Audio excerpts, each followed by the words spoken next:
We chose the diseases that are being focused on in the Accelerating Medicines Partnership very carefully. We're really looking for diseases where there is a high unmet medical need. In the case of RA and lupus, these are both severe common diseases and diseases for which we don't have a lot of treatments. This is an area that is really primed for the kind of collaborative research that AMP provides.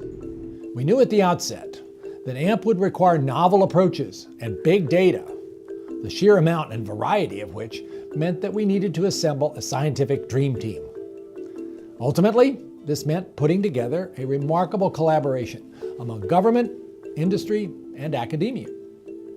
Sitting around a common table, leaders in the field developed a vision for a better way to go after new therapies by what we called disease deconstruction, applying cutting-edge technologies to human disease tissues. The FNIH has multiple roles in these kinds of partnerships. One of them is to ensure that we have all the partners around the table and that they're all heard. Another one is to raise the resources needed to get this done. And by resources, I mean the technical resources, the human resources, and certainly the financial resources. Putting all of these constituencies together give us a very powerful platform that will allow us to understand the disease and come up with possible interventions. These type of approaches are very complex and very resource intensive, and by bringing together multiple companies as well as the NIH, we're able to bring greater resources to a problem that hasn't seen a lot of progress in recent history. And with the development of new technologies such as single-cell genomics, we expect to be able to move the program forward very significantly. This study was designed to identify better targets that can be used for drug development as new treatments for the diseases rheumatoid arthritis and systemic lupus erythematosus.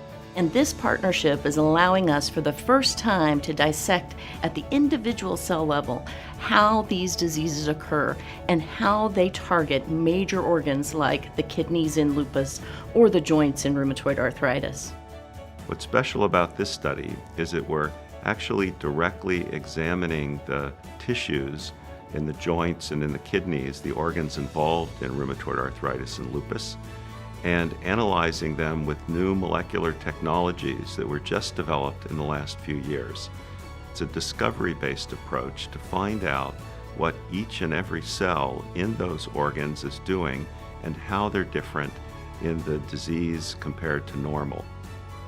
By making that comparison, the differences that we identify become targets for drug development and will be future treatments for these diseases.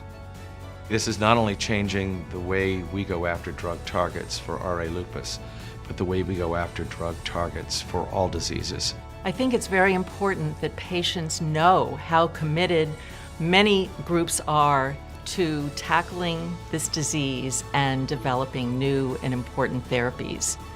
The NIH, the FNIH, the pharmaceutical companies, the nonprofit organizations, the academic investigators are all working together as a community to help achieve our goal, which is really better lives for our patients.